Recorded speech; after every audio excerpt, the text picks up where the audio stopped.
Hi, this is Rubel from Tech Review. Today I am here to show you how to share, or connect a printer from Windows 10 to a Windows 11 computer. To share the printer from Windows 10 to Windows 11, at first, we need to go to the host PC. Where is printer connected? Click on the Start menu.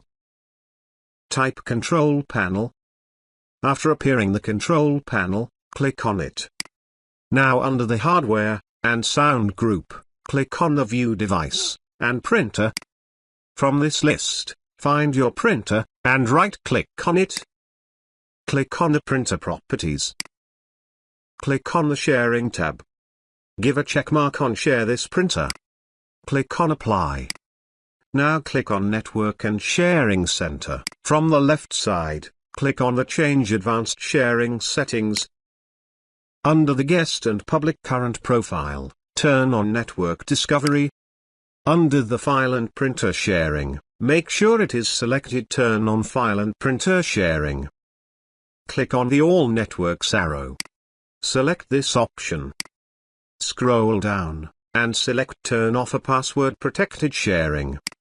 Click on Save. Close the Network and Sharing window. Click on OK. Now we need IP address of this computer. To know the IP address, click on the Start menu. Type CMD. After appearing the command prompt, click on it.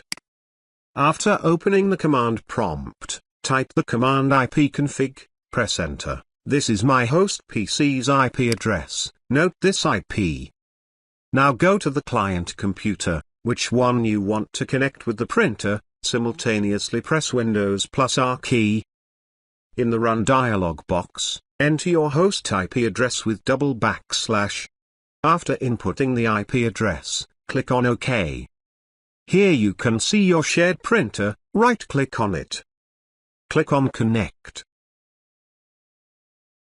Please wait until finishing this.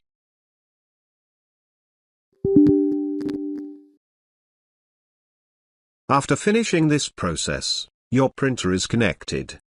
Thanks for watching this video. Hope you like this. Please do subscribe to my channel. Also give a like please. Take care.